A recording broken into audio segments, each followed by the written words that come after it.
अमेरिकी राष्ट्रपति Donald Trump ने भारत पर टैरिफ बढ़ाने को लेकर बड़ी घोषणा की है। एक इंटरव्यू में ट्रंप ने कहा है कि वो अगले 24 घंटे में भारत पर भारी टैरिफ बढ़ाने जा रहे हैं। एक इंटरव्यू में ट्रंप ने कहा, मुझे लगता है कि मैं अगले 24 घंटों में भारत की टैरिफ में भारी बढ़ोतरी करने जा रहा हूं। इस ऐलान से पहले ट्रंप ने सोमवार को कहा था कि भारत भारी मात्रा में रूसी तेल खरीद रहा है और उसे बेचकर मुनाफा भी कमा रहा है। उन्होंने कहा था कि रूस के साथ व्यापार को लेकर वो भारत पर टैरिफ बढ़ाएंगे। ट्रंप ने अपने सोशल मीडिया प्लेटफॉर्म ट्रूथ पर एक संदेश में कहा था, भारत न केवल रूस से बड़ी मात्रा में तेल खरीद रहा है, बल्कि खरीदे गए इस तेल का एक बड़ा हिस्सा बाजार में बेचकर भारी मुनाफा भी कमा रहा है। भारत को परवाह नहीं है कि रूस की युद्ध मशीनरी से यूक्रेन में कितने लोग मारे जा रहे हैं, इसलिए मैं भारत पर टैरिफ बढ़ाने जा रहा हूँ। ट्रंप की धमकी पर क्या बोला भारत? ट्रंप की धमकी को भारत ने अनुचित और तर्कहीन बताया। विदेश मंत्रालय ने एक बयान जारी कर ट्रंप की टिप्पणी के संबंध में अमेरिका की आलोचना की। मंत्रालय ने कहा कि अमेरिका जहां एक तरफ खुद रूस के साथ व्यापार कर रहा है, वहीं दूसरी तरफ भारत रूस के व्यापार पर उंगली उठा रहा है। पिछले साल कड़े प्रतिबंधों और टैरिफ के बावजूद अमेरिका ने रूस के साथ लगभग $3.5 अरब का व्यापार किया था।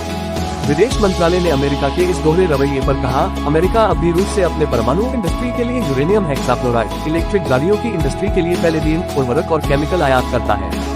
विदेश मंत्रालय के बयान में आगे कहा गया, किसी भी प्रमुख अर्थव्यवस्था की तरह भारत अपने राष्ट्रीय हितों और आर्थिक सुरक्षा की रक्षा के लिए सभी जरूरी कदम उठाएगा। रूसी तेल के सबसे बड़े खरीदारों में शामिल है भारत। भारत वर्तमान में रूसी तेल के सबसे बड़े खरीदारों में से एक है।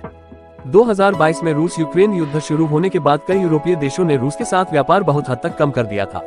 रूसी तेल पर अमेरिकी और यूरोपीय देशों के प्रतिबंध के बाद भारत और चीन जैसे एशियाई देशों में भारी मात्रा में रूसी तेल खरीदा। देखते ही देखते रूस भारत का शीर्ष तेल आपूर्तिकर्ता बन गया और अब भी भारत रूस से भारी मात्रा में तेल खरीद रहा है। इसे लेकर शुरुआती दबाव के बाद अमेरिका शांत हो गया था, लेकिन अब ट्रंप प्रशासन ने भारत पर फिर से दबाव बढ़ाना शुरू कर दिया है।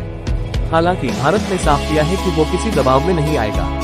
इस बीच रूस भी भारत के बचाव में आया है और उसने कहा है कि हर देश को अपना ट्रेड पार्टनर चुनने का हक है, अमेरिका देशों पर दबाव नहीं डाल सकता है। रूस ने ट्रंप की धमकी पर क्या कहा? रूसी राष्ट्रपति भवन क्रेमलिन के प्रवक्ता दिमित्री पेस्कोव ने मंगलवार को मीडिया से बात करते हुए कहा, हम कई ऐसे बयान सुनते हैं जो सच कहे तो धमकियां हैं। ऐसी धमकियां देशों को रूस के साथ व्यापार संबंध समाप्त करने के लिए मजबूर करने की कोशिश है। हम ऐसे बयानों को वैध नहीं मानते हैं। पेस्कोव ने आगे कहा, हमारा मानना है कि संप्रभु देशों को अपने ट्रेड पार्टनर्स, व्यापार और आर्थिक सहयोग के लिए पार्टनर्स को चुनने का अधिकार होना चाहिए और है भी। देशों को अपने लिए व्यापार और आर्थिक सहयोग के लिए ऐसे पार्टनर्स को चुनने का अधिकार होना चाहिए जो उनके हित में हो।